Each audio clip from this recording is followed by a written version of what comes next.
up, guys? Dan Fitz, the street preacher. There's a part of my life that I don't talk about, or I haven't really shared too much. I didn't think it was interesting or had any relevance, but it's actually crucial to any man watching this who wants to change for the better.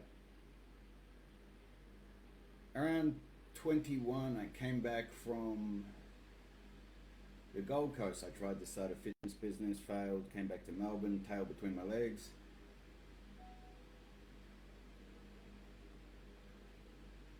And I didn't know what else to do. I knew I wanted to change, I knew I wanted to be better, I knew I was capable of more, but I didn't know how. So I went back to what I knew. Got a job, drank on the weekend, or most nights. My gambling got out of control. I didn't really have any fulfilling friendships or relationships. But one thing I had going for me was I trained physically, routinely, and constructively. Now, you don't need to get everything right at the start. The way you do one thing is the way you do everything. We say that a lot inside the DFP. So if you raise your standards so high in one area of your life, whether it be training, mindfulness, wealth, whatever it is, there's no other alternative but for the rest of your standards to be raised alongside it. Now, I'm not saying things that you're good at. I'm not saying a career, you've climbed the ladder and now you're getting 200K a year and you're the big shot at work. Because generally by doing things that way, you've just simply raised not your standard, but one part of your life that high that the rest of them are sacrificed. And as I sat there in Melbourne thinking, how did I go to somewhere where I wanted to be and had the opportunity of the thing that I wanted to do, but I fucked it up? And you only fuck things up, you only fail when you quit, and quit absolutely. So I thought, all right, I've come back. I want to go back there. I want to do it again. How am I going to do it this time? I was very limited in what I knew back then. Failed high school, out of prison, no role models. I was just kind of winging it. And I sat there and I thought, well, you read books in prison, and when you found a book on a problem you had and read it and did the actions, it solved it. And I was like, okay, there might be something to this reading shit. I got a library card at Frankston Library, and on my train rides to work, in my spare time, I would read.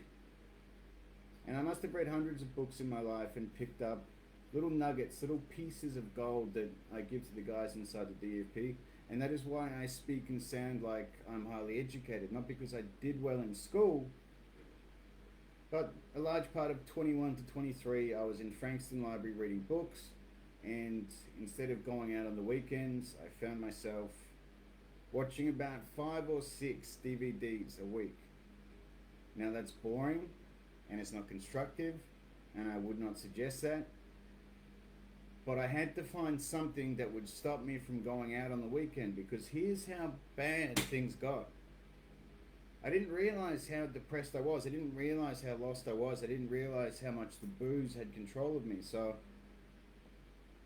I thought, if I don't leave Frankston, no one's going to want to fight me. I can't get lost. How bad can it be? How does that theory make any sense? I share that with you is because you guys make up these theories and these plans. If you said them out loud, it doesn't make any sense. So I was invited to the city by a few friends, and for those of you who don't know Melbourne, it's about a 1 hour drive, 1 hour and 30-minute train ride. And this is a short and to the point story. So I'm getting ready to go out. I have a bottle of vodka where I pour myself a couple of glasses. And before I know it, before even getting out, I'm waking up on the floor. Vomit everywhere. And somehow between getting ready to go out and having a couple of drinks, I drank a large part of that bottle and blacked out. That's not a story I'm proud of. That's not cool. That's not exciting. But when what you do for fun, when what you do to be cool or to be social becomes that, It's a pretty good indicator things are pretty fucked up. I.e., you get McDonald's or takeout Thursday or Friday on the drive home as like a treat. But then you stack on 20 to 30 kilos, and when you go to get it, that treat, that thing that you enjoyed so much as you sit there watching your favorite television show, you think, I'm a fat fuck, and I don't even enjoy this. It makes me feel guilty. These emotions are there to tell you to change, that you're capable of more and you don't know how. Some people aren't blessed with these red flags, with these warning signs. And some people just ignore them their whole life. If these red flags, these warnings, these feelings are becoming too much for you, 1st of April, I'm taking 50 men through what I did to change. Now, something that took me 3 years, it's going to take you 60 days. But it's going to be intense. I'm not just going to hand you a program and say, good luck with that. You're going to be fucking held accountable every single motherfucking day. When it takes away 500, you can only be one winner. But here's the thing, that should be an incentive to you, but just doing the damn thing and being the best you should really be the incentive in itself. I did this same program about 5 years ago, when I truly gave up drinking and partying as something that I do every weekend. So it was no longer, and this is on the Gold Coast, mind you, and I was managing a gym, so I knew everyone. Every Thursday, Friday night, when everyone's leaving the gym, pretty girls would say, Dan, do you want to come to this club? I said, fucking yes. God, yes, I do. But I would wake up hungover, broke, some random hussy, every morning. I thought there's got to be more to this. How am I a role model of what's considered fit or healthy? How long am I going to live this lifestyle? Where is this going? Having said what I've said to you so far in this video, you can believe what I'm saying here, where I was around 26 or 27 and I hadn't used steroids by that stage. So when I did this 30-day challenge and I stopped drinking, I still didn't use them, but I wanted to see what my body was capable of naturally. And you may have seen the photos where I posted. In one photo, I look pretty fucking depressed and white and kind of fat, skinny fat. And 30 days later, I'm fucking shredded. Now, abs and being tanned and being jacked isn't everything. I mean, don't get me wrong. When you look good, you feel good somewhat. But it was the ability to say no to the drinking. It was the ability to say no to my friends who wanted me to come out and sabotage my results. It was the ability to simply just choose to discipline myself more than necessary, stick to it. And it was that strict and that disciplined and that controlled, with that much effort, day by day, I could see the changes. And in 4 weeks' time, if I hadn't done it to myself, I wouldn't have believed it was possible or a human was capable of changing that much mentally and that much physically in 30 days. I'm going to give you guys 60 days. Some of you won't do it. Some of you will fail. Some of you will go halfway and give up. Some of you will say that you did it, but you were drinking every weekend and eating ice cream every second night with your girlfriend. And there'll be a select few, hopefully more than less, that follow this plan best they can with everything they got. And in 60 days, I mean, it's 365 days in a year. 60 days. This will raise your standard for the rest of your life. This will show you what you're capable of for the rest of your life. This will make people like your girlfriend, your wife, your friends, the people at work, stop and take notice of who the fuck you are.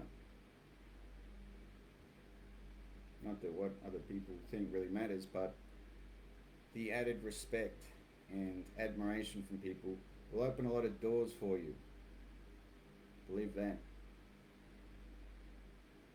This is coming from someone who failed high school, went to prison, has no real qualifications. I've been asked to work in prisons by the government. I've been asked to work in schools by the police. I've worked in great gyms throughout Australia and Southeast Asia. Solely because I know what I know, and if I don't know, I find a way and I back it up. And that simply comes down to courage and confidence and hard work. It's simple. God, it's simple. But it's not easy, I'll give you that. It's not easy. That's why if you could have done it on your own, you would have done it. If you're going to do it on your own, you would have done it by now. And if you're sitting here watching this and you're tired of hearing me speak about it, why don't you fucking sign up for something for once in your life? I dropped $2,000 on my education about a month ago. I didn't even blink at the price. I thought it's worth more than that. I should have done this sooner. And even when I pay it, no one comes in and gives me a shoulder massage and I get a certificate on the wall. I still have to implement the knowledge and the work to get to where I want to go, but I just saved myself time and pain by getting a blueprint of what I fucking wanted from someone who clearly has what I want.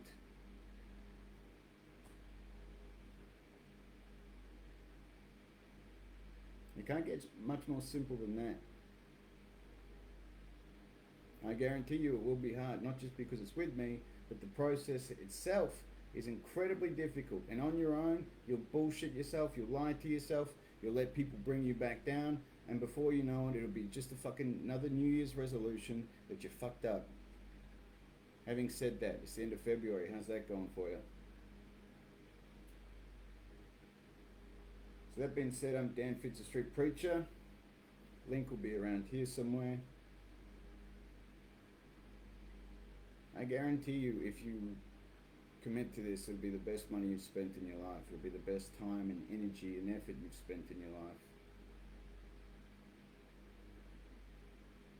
And if it's not, and your life is fucking great, and you look in the mirror and you love what you see, and nothing in your life can get any better than what it is right now, awesome.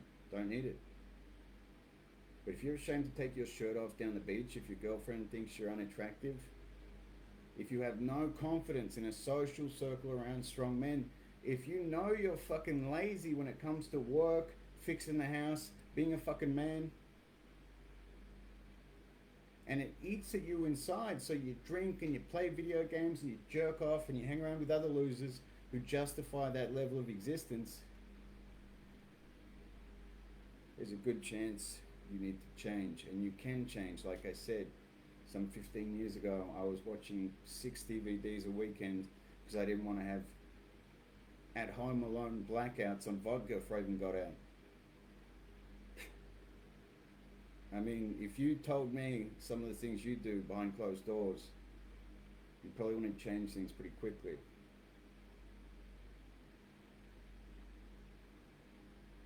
I'll see you April 1st. Any questions, shoot me a DM. I get around to them eventually. That being said, I'm going back to design the greatest 60-day challenge for men who are in the pit, who have gone close to the point of no return and are afraid of not coming back. And for those men who've been counted out by fucking everyone in life, maybe by even including yourself, I believe in you. I know you can do it. But it's up to you to make that decision. Godspeed. God bless.